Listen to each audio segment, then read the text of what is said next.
Batteries to power. Turbines to speed. Ready to move out. Before we start, I'd like to say something.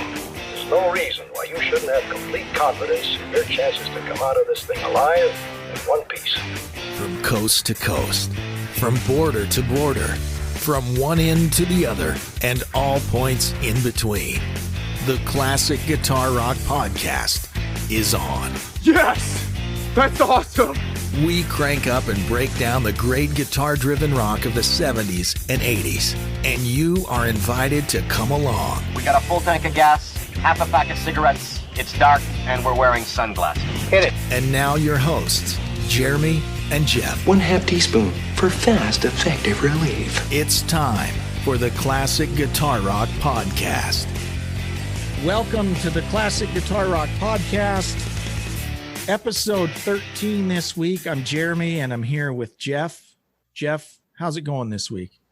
It's moving along. Thank you very much. Good. Jeff holds down our Rocky Mountain base, and he does a great job. We both got snow last night.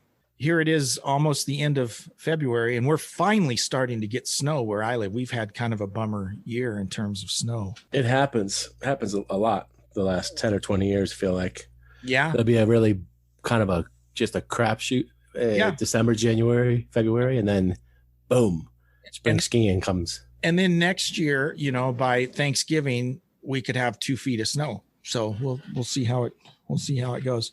So I'm really looking forward to today's album.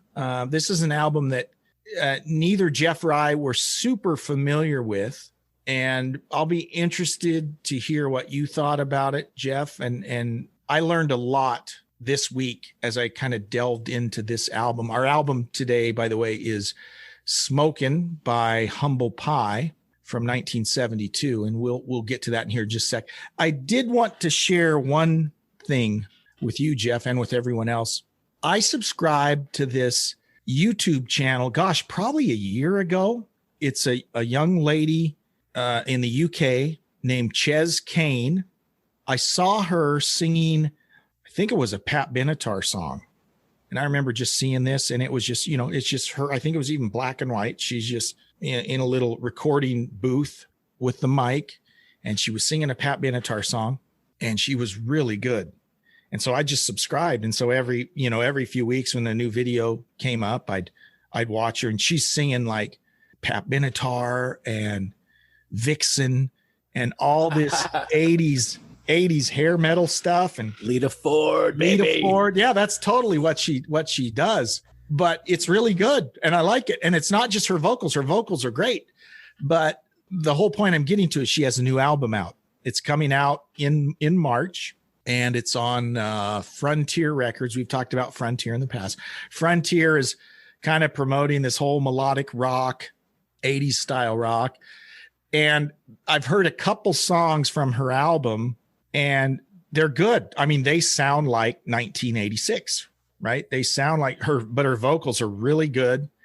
And the guitar is that really, if you're into that 80s guitar sound, I mean, they nail it. It sounds really good. So I'm kind of looking forward to that. We'll have more news on that. I actually kind of reached out and sent an IM to see if we could interview her at some point. So we'll see how that goes. I'm sure lots of people are reaching out wanting to interview her, but it's kind of cool. I like that 80s stuff, and it's kind of almost a nostalgia thing for me, but I like I like those old 80s tunes. So we'll see how that plays out. Let me ask you, did in the mix, was the snare drum just massive reverb on the snares? I didn't notice. You notice those things better than I do. I love it. It's like you could, if you would like to isolate it, it'd probably like fill the room. Oh, one exactly. hit. Just this. Yeah. But the guitars were legit. I mean, they were the legit 80s sound, and the vocals it sounded like a Vixen album from 1985 or 86 or something, but it was kind of fun. So when we come back, Jeff, let's jump in to this album from Humble Pie, 1972, Smokin'. Yes, indeed.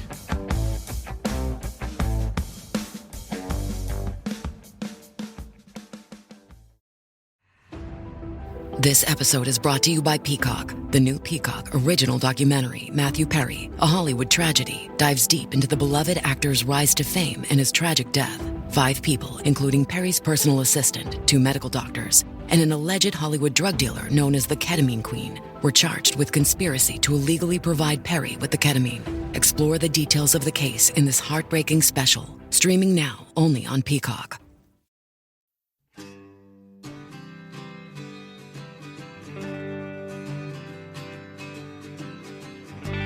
Welcome back to the Classic Guitar Rock Podcast, episode 13. And today we are unpacking the classic Humble Pie album from 1972. It's called Smokin'. And, you know, anyone that listens to classic rock radio is familiar with 30 Days in the Hole, I think. You know, if you were to ask typically anyone, hey, have you ever heard this song? And they might not be able to tell you who did it. But I think probably anyone that listens to your local classic rock radio station would at least be familiar with that song. And to be honest, that's about all I knew about Humble Pie. I knew that Peter Frampton had been a member of Humble Pie. Yeah. That's about all I knew. I Did you know Black Coffee, that song? You know, that's a song that I see brought up all the time, but I can't tell you I'm familiar with the song. I'll have to go listen to it. It's not on this album. Was that on their very first album? 1973, Eat It. The Eat It album. Okay, well, see, I'm gonna have to. You know, he way ahead of Weird Al, right? Yeah, it was Weird Al. I knew they were influential. I didn't think of them as Weird Al, but you know, we can't really talk about Humble Pie without really talking about Steve Marriot. Steve Marriot's one of these names when you were a kid reading the classic rock magazines or the guitar magazines. They'd talk about singers and all of this, and Steve Marriot's a name that I've always heard of and never really dug into. And this is kind of funny when I say this, but I'll admit it. When I was listening to this album, the first time I popped it in here a couple weeks ago, and this was Jeff's idea. He said, let's do this album, which is great. I'm glad you recommended this. One of the first thoughts I had was, I'm like, wow, he sings a lot like Robert Plant. And I didn't mean the voice sounded like Robert Plant, but the way he phrased, the way he did everything. And I thought, yeah, he kind of sounds like Robert Plant. And then as I've done my homework, I realized that's not the case. Robert Plant sounds like Steve Marriot. He was really influential to Robert Plant. Robert Plant and Jimmy Page were big fans of a band called The Small Faces, right? Mm-hmm. That's probably a band that some of us are familiar with. Steve Marriot was in Small Faces. And I didn't realize this until doing my homework here. I always thought that was a weird name, The Small Faces. Well, in the mod culture of the 60s, you know, the mods, when I say mod, I think of Austin Powers, right? but that was the culture, right? In the 60s. Yeah, baby. Yeah, exactly. You know, in the mod culture of the day, a face was someone that was cool. You know, that was someone that was a mod, that was an Austin Powers, right? Yeah, baby. Yeah, same. You know, it was a girlfriend of Steve Marriot's who came up with the idea of calling them the Small Faces, because at the time everyone in the band was like 5'5". Okay, so here's all these, what's the word I'm looking for? Vertically challenged. Yeah, vertically challenged. Yeah. Diminutive. Yes, all these diminutive band members were all short, and so she came up with the idea of the Small Faces, meaning these are all hipsters, but they're all short. They're the Small Faces. I love that. And the Small Faces were pretty influential. I was reading one article where at one point Robert Plant was a big fan, and he'd come and see them play all the time. And he'd even like run errands for them to pick up, you know, lunch or whatever they needed. So he was almost like this little fanboy of the Small Faces. And you hear the similarities between Steve Marriott and Robert Plant. in this album in a few places. Just the phrasing, their voices are different, but the way that Marriott sings, you go, okay, so that's where Robert Plant got that from. I gotta say, the whole thing threw me for a loop, listening to the vocals, because at some point I read that Steve Marriott wanted to have more of an R&B kind of bluesy gospel thing, and he hired the trio called the Blackberries, right? Mm-hmm. These three women that we'll probably get into a little bit. And so when I was listening to Smokin, and I heard the vocals, even some of the giggles and the laughs, I'm like, oh, that's one of the three. That sounds like a woman. Mm-hmm. And then I saw this live video of Steve Marriott singing, and the voice was what I thought was a woman's voice. Yeah. So now I'm all confused. Yeah. I don't know if they're not credited with singing lead, any of these ladies on this album. So I mean, to think he can sing that high, yeah, I was like, what is going on? and high with dynamics. It's one thing to just hit a single high note. You know, lots of guys can do that, but he's way up there and doing crazy inflections and things. No, he's really good. I mean, even 30 Days in the Hole, it's way up there. And you're like, wow. And this is after Frampton's gone, by the way. By the time this album came out, Frampton was already gone. But one of the things that I was reading about was Frampton and Steve Marriott had become pretty good friends and were working on things together. Marriott was trying to get the Small Faces to bring Frampton in, and they just weren't that keen on it. And at some point Steve left the band, was frustrated, and apparently like in the middle or right after a show said, okay, I'm done, I'm leaving.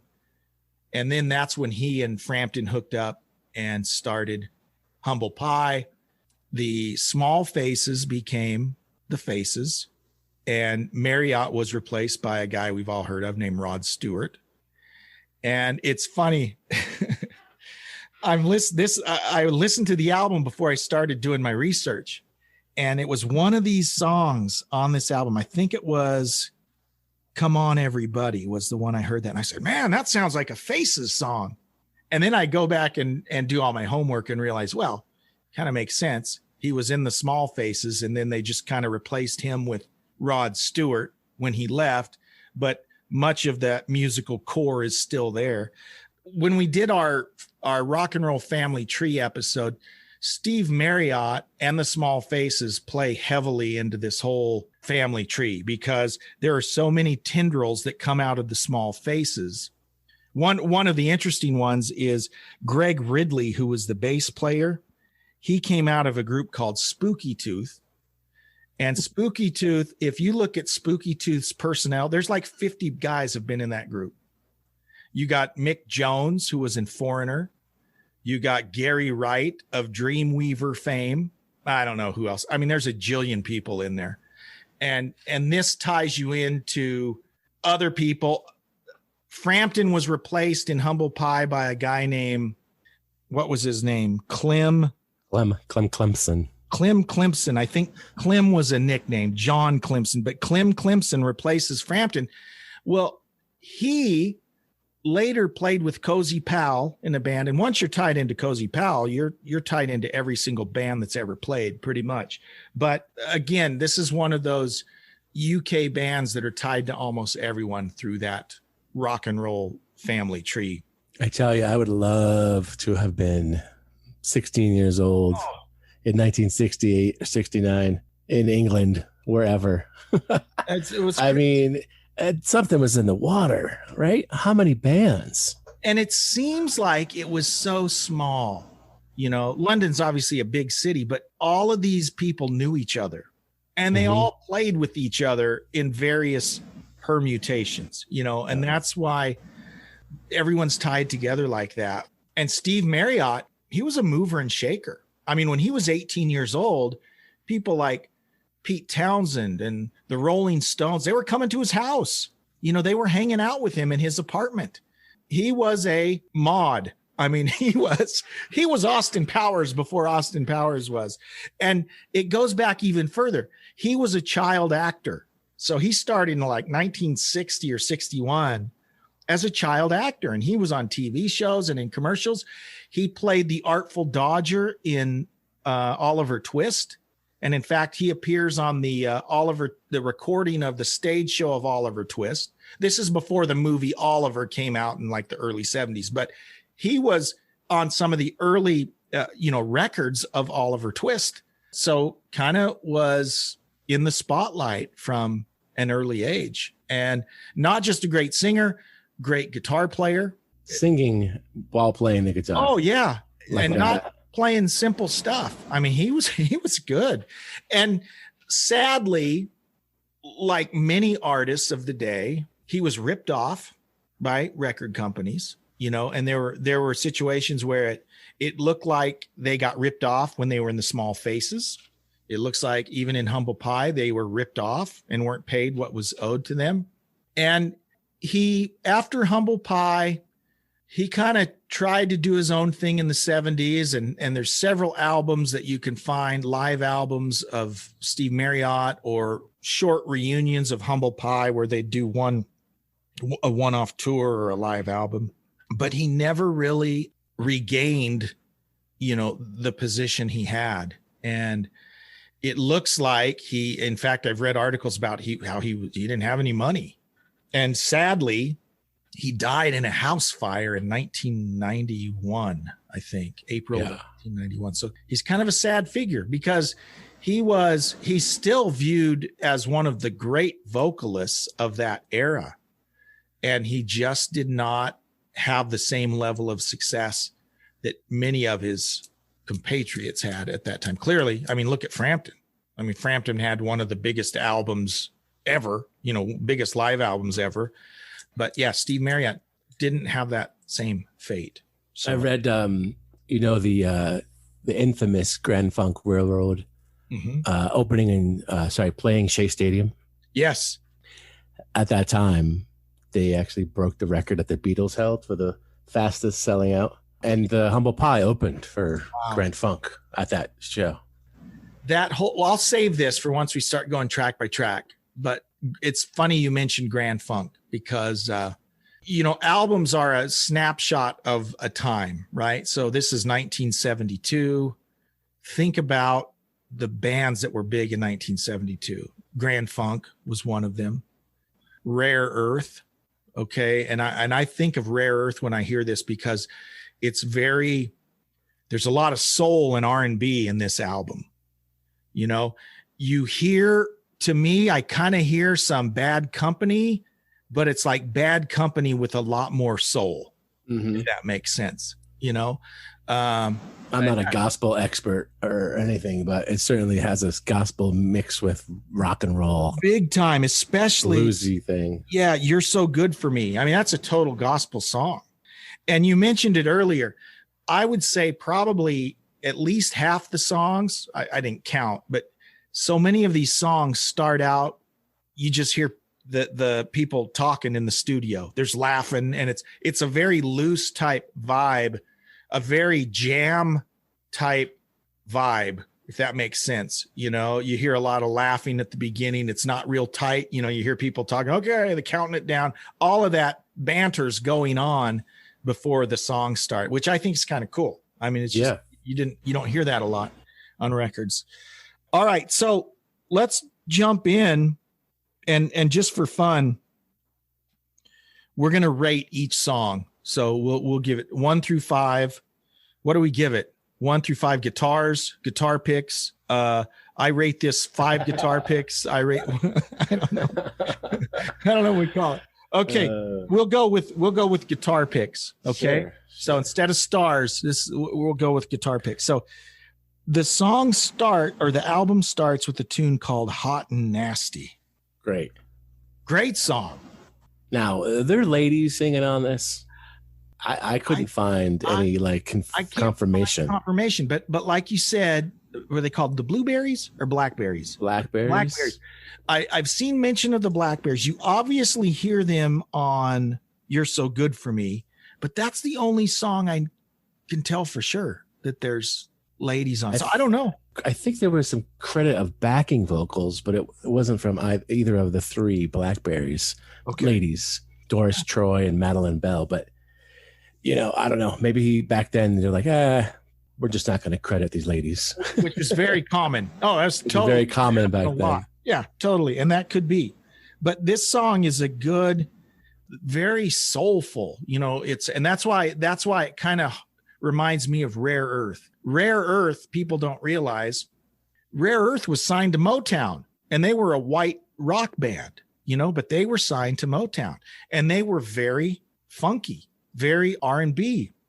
And I hear that on this album as well. There's just a lot of R&B influences, and Steve Marriott was very much influenced by Ray Charles, by Bobby Blue Bland, by a lot of these R&B and blues singers. So that kind of makes sense. Definitely. But the opening song, Hot and Nasty, is a great opening song. I mean, it just, when I first heard that, I go, I'm going to like this album. Yeah, it was good. I love the Hammond. I love the organ. The Hammond throughout is good. Yeah. They're tight. The drums are great. This Clement, what's his last name? Clemson. He's really good. I never even heard the guy, but looking at his history, he's good. And he's been associated with some pretty big groups. Coliseum was an early kind of jazz rock fusion band. Later became Coliseum 2 with Gary Moore. Well, before it became Coliseum 2, it was Coliseum, and Clem was the guy in there, so pretty impressive. And again, he played in that group Strange Brew with Cozy Powell too. So the guy's good. The second song, The Fixer. Wait, were you going to give it some picks? Oh yeah, I got to give it some picks. I'm going to say, obviously related to the album, right? In context. Exactly. So song 1, Hot and Nasty. Man, I'm going to give it 4 guitar picks. I think that's where I'd be too. 4 guitar picks. Okay. All right. So number 2, The Fixer. I think one of my favorites. It's up there too. Yeah. I think, do you like it better than Hot and Nasty? It's just different because it's got such a great riff. Yep. It's also starts off, I think, a little like Manic Depression by Jimmy. I'm trying to think. And then it goes into the riff, which reminds me of Leslie West and Mountain. Yeah. A little bit. It's a cool single note, and there's a couple of those on here. I mean, I want to play it in the band for sure. It's a great one. It's a great one. And it's again, throughout, it's still that funky R&B vibe, which, there's always, if you got your foot in the blues, right, there's always an element of that. But this is funkier than anything the Rolling Stones ever play. It's funkier than anything Bad Company or Free did. But it's still got the crunchy guitar, the cool riffs. So it's this fusion of better riffs than a Rare Earth, right? Or even a Grand Funk. But it still has that R&B influence. I really like it. So give it a 5. You give that a 5. I was going to give this one a 4 also. So I have it tied with Hot and Nasty. So you've given Hot and Nasty a 4, The Fixer a 5. I've given Hot and Nasty and The Fixer a 4. You mentioned gospel. So song number 3, You're So Good For Me. I love the acoustic guitar. Yeah. The harmonics at the beginning. It's cool. Now, is Steve Marriott singing on this, or is this someone else singing? Is this Greg Ridley singing? I think it might be someone different singing. I don't have it in my notes. On this Old Time Feeling was sung by Greg Ridley. Okay. All right. So this is still Marriott, but he's in a lower register. Probably. He sounds different because he's not way up in the stratosphere like we're used to hearing him. It's a good song. It's a gospel song. This to me sounds like a gospel song. It's a different pace and different energy than Hot and Nasty and The Fixer. A good song. I don't like it as much as the first 2 songs, but it's a good song. I would give it 3 guitar picks. Yeah, it's different. It's different. It's nice to have a balance. We're seeing this pattern, I think, with the last few albums that we reviewed. Is you've got these harder riffy things, and then boom, we've got these sort of like, I think we talked about, the ballad before the power ballad was really deemed the power ballad. Exactly. These guys are, they're taking just a different little, they're getting off the highway. They're going for a little cruise in the country. Yeah, I like it. And then they're getting back on. And so, okay, so we've done, let me think. We did Mountain, which was from, was that 1970? We did Phenomenon from UFO, which was 74. We're doing this one, which is 72. Is it safe to say that at that time, the bands were just a little more adventurous? Is that fair? Is that not fair? And if that is true, is that because the record companies allowed them the space to be a little more adventurous? I think they were almost cutting some ground. They were like pioneers on some sense. Yeah, I think you're right. Here it is, 2021, right? And I have to keep reminding myself when we do these older albums that, just to keep it in context, it's so much of what is just the norm now hadn't even happened yet. So to your point about them being pioneers, totally true. They're doing stuff for the first time. And then it's just become part of the lexicon, right? And we don't think anything of it. I think when you're in that position, you have a little more leeway because you're already on this like train of, well, they're doing this. What is this? We don't know. It's a reaction to the 60s, or it's this. It's right. Blues, hard rock. They're taking the blues and turning it into this. And then these guys are doing it gospel-y, bluesy, raspy, just soulful. And so it's like, oh, you want to come up with an acoustic thing? Sure. Why not? This conversation reminds me of a great interview I saw with Frank Zappa, where he's talking about the record business. And I was kind of surprised to hear this because he said in the early days of the record business, you had these old stodgy business guys that were running the record companies. And he said, actually, they gave you more freedom than the later A&R guys, the later guys that knew all about rock music. He says, because by then there was a formula, and then they were starting to try to control the artists, where back in the 60s, it was business guys. They didn't know a thing about music. Do whatever you kids think is cool, and they'd let them do that. And he'd say, we had a lot more freedom with these old stodgy business guys usually than with the cool long-haired guys that came in the 70s that were trying to tell us what to do on all of our albums. I just thought that was very interesting. And this is probably this early 70s. You think about a famous manager at the time, like a Peter Grant from Led Zeppelin, that was all about his artists and all about, we could do a whole nother episode on Peter Grant. I think he probably swindled from the band, but in terms of creativity, you boys do whatever you take it, you do it, So I think there was probably a little more freedom in these days. And it shows, to your point earlier, that we see these dynamics on these albums that we don't necessarily see on albums later on. It reminds me of, at the time, more or less, give or take, maybe it started a year or two before, but the whole West Coast psychedelic movement in San Francisco, or people were like, what is this? Not only is it the music's kind of weird and different, but the cultural aspect of like, we're not gonna work, we're just gonna hang out, we're gonna love, we're gonna just all live together, and we're gonna just play whatever we want to play. We don't care if we make money. And record companies didn't know what to do with that. Exactly.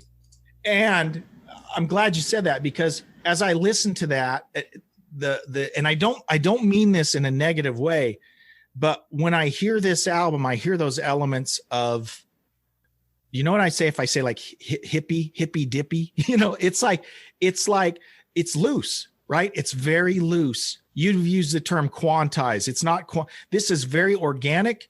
They're in the studio, they're laughing, they're joking. The drums are, It's that wild early 70s drumming. It's very loose.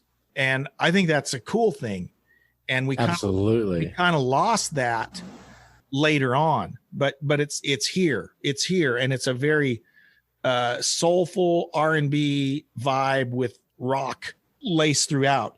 Now on this particular song, You're So Good For Me, again, like I said, it's a change of pace. It's got a cool acoustic guitar, very gospel-y sounding. You've got the ladies singing along. What'd you think? Does this song do it for you, or is it what do you think? Don't forget, it's got the lyric, "You've got the power to capture the hour." I missed that. Hey, well, that's the guitar pick right there. That's good. That's worth at least a half a pick. That's good. That's good. I give this one. Did I already score this one? Yeah, I think you gave it a 3. I gave it a 3, and then I never let you score it. Yeah. So I gave it a 3. That's pretty. I mean, I liked it. I like it. I mean, I give it a 3, not a 2 or anything, right? Because it's just a different song, but it's a great song. I like the I don't know if it's a bridge. Maybe I guess it's a bridge where it almost gets a little more dreamy, and there's this really cool lead kind of guitar going on in the background, and I really like that change. Yeah. I don't know if you remember that. I don't remember that specifically, to be honest. That's not one it wasn't one of my favorites. It's not a bad song, but not one I went back and revisited a whole lot, where a few of these I did. I mean, I've gone back and listened to a lot of these. I do like kind of the change of pace. So you're good with 3 guitar picks for that one? Yes, sir. So now number 4, which is a remake of an old Eddie Cochran tune. Yeah. Called Come On Everybody. This is the one I thought sounded like the Faces. I mean, this sounds like a song you would have heard Rod Stewart singing in the Faces. Just absolutely a great swaggery song. I just love it. It's a great song. It opens up with that.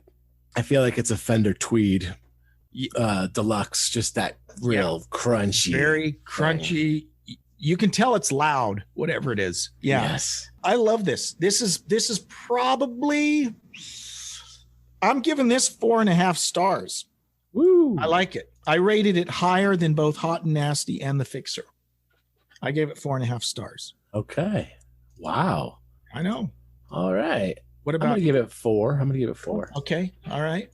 Funny, you were just talking about being loose. Mm-hmm. In my notes, and I don't have a timestamp, but I have there's like this BPM change somewhere, and I just love that, and it's just kind of falls into what we're talking about just they're just playing. Yeah, they're just playing and they're grooving. Yeah, I didn't notice. Did you notice how long this album took to record? I didn't pay attention to the dates, how long it took. Again, just in general. No. These albums at this point, I mean, with some exceptions, Pink Floyd took forever. The Beatles took forever. But, this is also the time frame of, when Black Sabbath would make an album in 3 days, right? And so this album just has a very organic, loose feel. I would not be surprised if this is one of those albums that they didn't beat to death. They went in and recorded it and didn't waste a lot of time. That's what it feels like. Kind of how I want to make an album. That's the way to do it. I want to get a tape machine, reel to reel. Yeah. Put everybody in a room. Put in a room. Do it. That would be awesome. Maybe separate the drums a little bit, but have everybody playing at the same time. That would be perfect. And that's what they're doing. And that's why I mentioned earlier, I love just the live vibe where before almost every single song, you hear them talking. And I just love that. Okay, number 5. I hate to be a party pooper. Number 5 blows. Okay, I do not like number 5. It's called Old Time Feelin'. And this is where don't remember, hate mail goes to Jeff. Okay, classicguitarrock@mail.com. But bring it on. This song brings in 3 elements.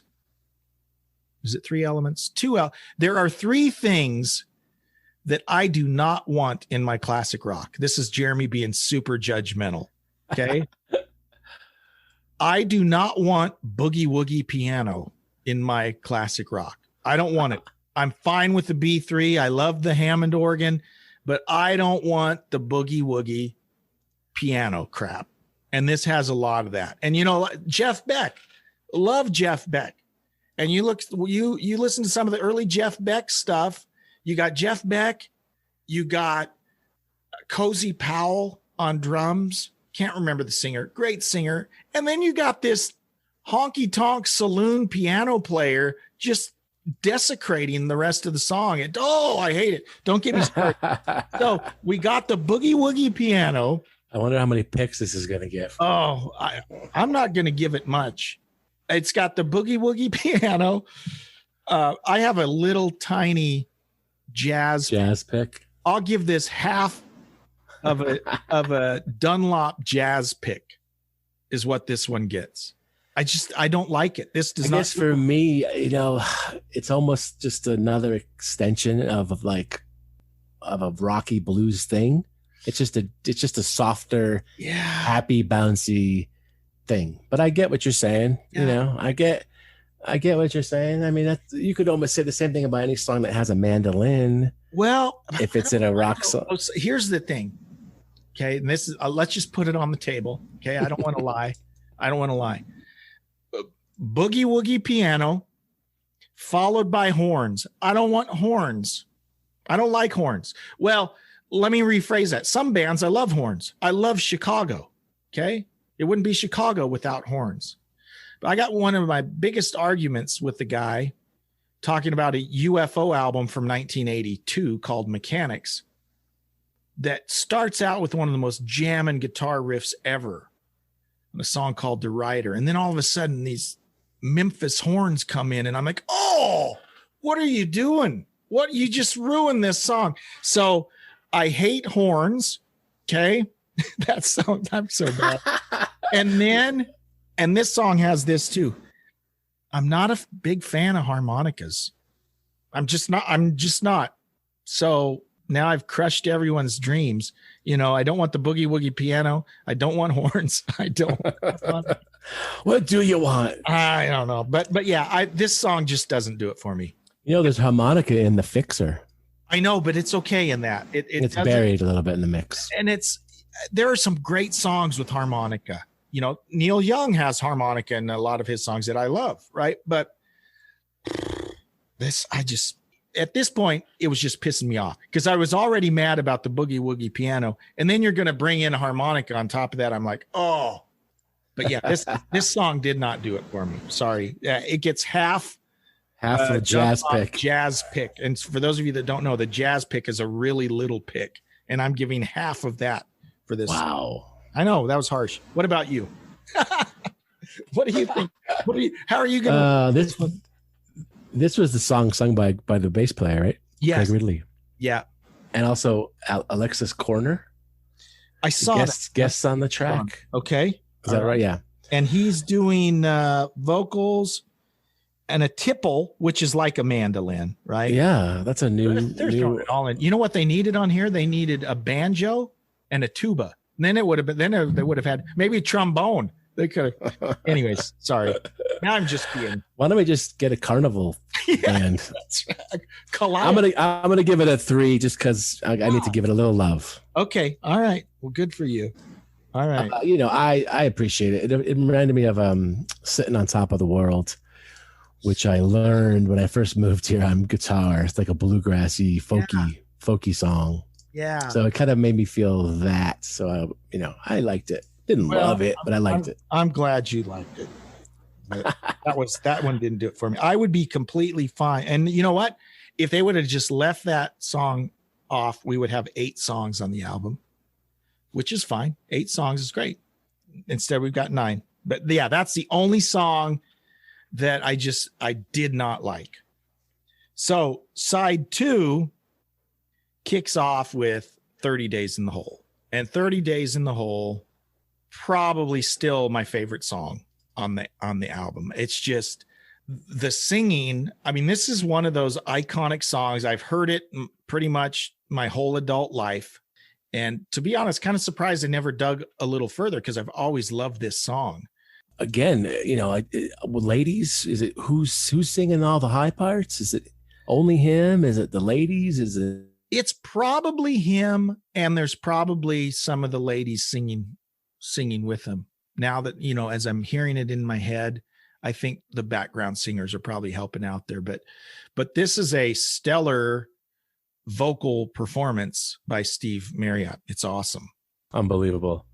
This is the one where they're kind of like, they're almost like practicing, rehearsing in the beginning. Yeah, they're just like 30 days. They sing it a cappella at the beginning. Yeah, and then it kicks in.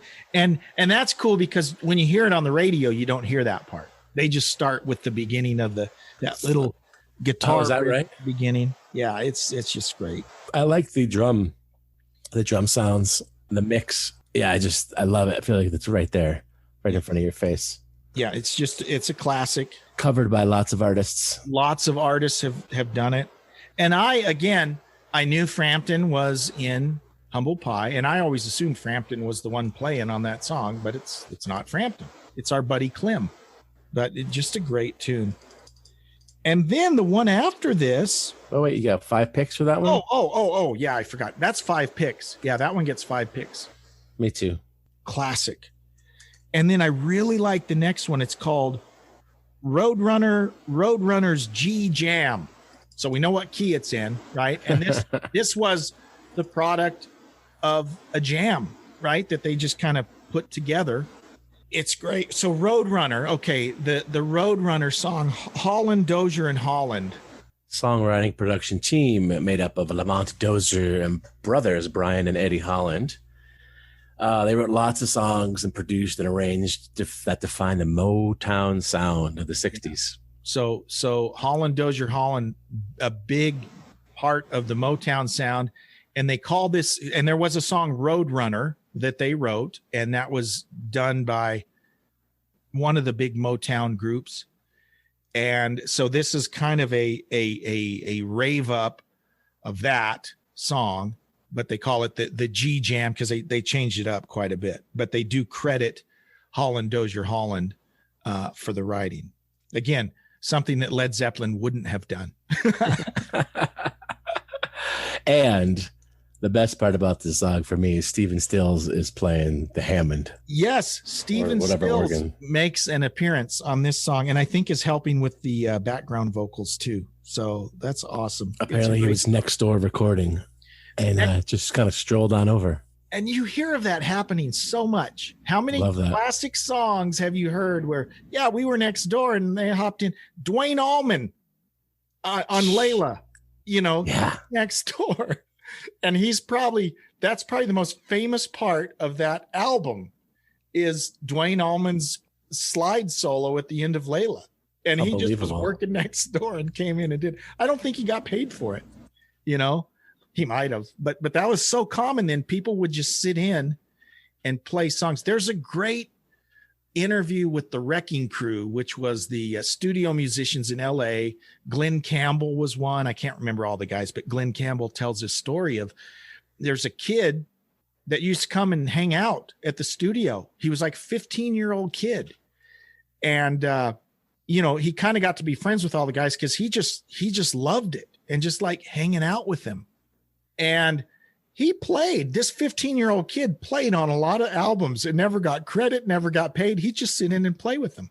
It was a different world back then. That's pretty cool. I don't know how many studios were in London at the time, right? Yeah. Maybe there was only like 2 or 3 studios. Right. Could be. So, people just are bound to bump into each other. Hey, come in and play on this song. Sure.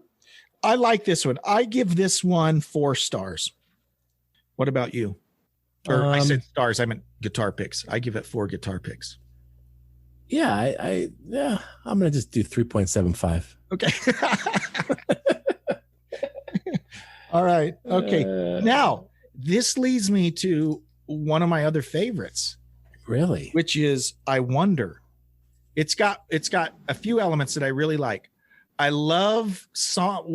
There's a name for this musically speaking, but when the song starts with what sounds like the end, it comes in with the big crescendo right at the beginning, like you normally hear at the end of the song. and then they go into the kind of a simple, it's a blues song, right? It's a blues song with both guys kind of trading guitar licks, kind of playing simultaneously through a lot of it. But it's just a great blues song. You know, and I haven't said this yet, the bass playing is awesome throughout this album. This Greg Ridley guy is phenomenal. It's just great bass playing throughout. And I notice it really on this song too, but this is just a great blues tune. It's the longest song on the album, by the way. It's 8:53. It is long, but it's a blues jam. I mean, it's great. Is there a harmonica in this one? I don't know, but you know what? If it's good enough, I'm able to ignore the harmonica. It's when you pile it up, man. If you put boogie woogie piano, harmonica, and horns all on the same song, you're leaving. It's doomed. It's doomed. So, I love the wah. The wah is awesome on this song. Yeah. Yes. And there's a few songs where they're wahing it up, but this one especially really good on this one. Yeah, this is a good one. Do you know that tune, You Shook Me? I do. Probably Zeppelin covering some blues guy, right? Willie Dixon, probably. Yeah. You shook me all night long. Yeah. This has that kind of same junk, gunk. Yep. And this one has the very Robert Planty, and I say Robert Planty, it's Plant's borrowing from Marriott here, but you when Zeppelin is doing their blues stuff and he's doing the really getting into it vocally, he sounds like Steve Marriott. You know, that's where you hear it. You could tell that Steve Marriott was a major influence on Robert Plant, and this song has a lot of that in it. It's awesome. I didn't score this one yet. I give this one 4.5 picks. Woo. I'm giving it 4. Okay. And then the last song on the album, Sweet Peace and Time. Sweet Peace and Time. I'm not remembering it very well. I remember I like it. I do like it, but I didn't write notes down on this one. Opens up with a great little drum fill. Again, great drum sounds. Okay. Very rock and roll, like very almost reminded. Oh, like I feel like the Black Crowes pulled from this kind of style. Oh, you know what? On this song. That's a great observation. I can totally see. Yes. Yeah. Wow. Black Crow. I hadn't even thought about that, but just in general, I think the Black Crowes drew a lot from these guys. Totally. And just in doing the research, lots of folks talk about the influence that Humble Pie had on them. I mean, even the guy from Blondie, the drummer in Blondie, whose name is also Clem Burke, he talks about how huge Humble Pie was to them, which you don't think of Blondie as being heavily influenced by. But these guys are they know how to groove, right? It's a very, very rhythmic, very R&B, more so than a lot of the British bands, the British blues-based bands. These guys added that funk and R&B element more than most, and they could just make it swing, and it was really good. I don't remember this song very well. I'm going to give it 3.5 picks because it's got to be good. It's good. It is good. Listen to it again tonight. I will. I'll listen to it again. What do you rate it? I'm going to do 4. 4 stars. Okay. 4 pecorinos. On a scale of 1 to 10, how much would you recommend this album to other classic rock fans? I'd say a 10. 10? Okay. Yes. It's up there. I don't know if I'd say a 10. I'd at least say a 9 though. Yeah. I mean, it's up there. This is do you prefer this to Mountain? Let's compare it to Mountain. If you had to choose, would you pick this one or Mountain? Oh, I don't know if I could choose. If I had to choose, I'd choose this one. Is it more versatile or more? It's more groove, right? You know, Mountain's got the Felix's vocals are kind of that stodgy British Jack Bruce type vocals versus Steve Marriott, which is very soulful. And But Leslie's got the voice. And they've got, I think they just didn't have as many funky, like Never in My Life. Yeah. That's a great, powerful riff. That is a good one. But you're right. There's some more. And that's a good point. If you're just comparing guitar riffs, pure riffage, I'd probably go with Mountain. But taking in all the elements, I'd probably go with this one. Yeah, it's just it's good. I mean, this is a funky album in a very good way. I think it's great. So I would 9. It's one that I would highly recommend. And when you listen to it, when you look into Steve Marriot especially, and realize this is a guy that was very influential and yet didn't get the credit that he deserved, didn't get the notoriety that he deserved. But when you talk to people in the industry, I mean, everything I've seen is how it's like Steve Marriot was one of the greatest vocalists ever, and that's, and it's kind of a shame that more people don't know about it. So, yeah. So I will fly the Humble Pie flag and let people know. And by the way, I had to look up what Humble Pie is. You remember what Humble Pie is? Originally called Humble Pie. And it was dates back to like medieval times. There's duplicate meanings, right? So when people say humble pie now, it refers to you had to eat your humble pie, meaning you were embarrassed or you had to admit you were wrong. We talk about eating humble pie. That's what that means. But the true humble pie was an old pastry from way back in medieval times that they'd fill with like the nasty goat meat. yeah. But like the liver and the heart, it would be kind of like the nasty bits. Yeah. Particularly venison, or a goat or a cow or whatever. That was humble pie, Spam of the medieval times. Exactly. The spam of medieval times. That's exactly what it was. Mystery meat. But that's what it was. Great album. Jeff, it was great talking to you again this week. You too, Mr. Jeremy. I want to remind everyone to email us, classicguitarrock@mail.com. And again, we are on pretty much all the major platforms. So please, if you haven't already follow us or subscribe, leave a review. Reviews are very helpful, especially on Apple Podcasts. So if you don't mind, go out to Apple Podcasts, leave a review if you enjoyed this. And as we mentioned last time, we are on Patreon. So if you'd like to be a patron, check us out at patreon.com. Now, for the next episode, what we'd like to try is we would love for you to email us and recommend an album. So let us know an album, classicguitarrock@mail.com. Send us an email and let us know what album you would like for us to spotlight. So with that, Jeff, great seeing you.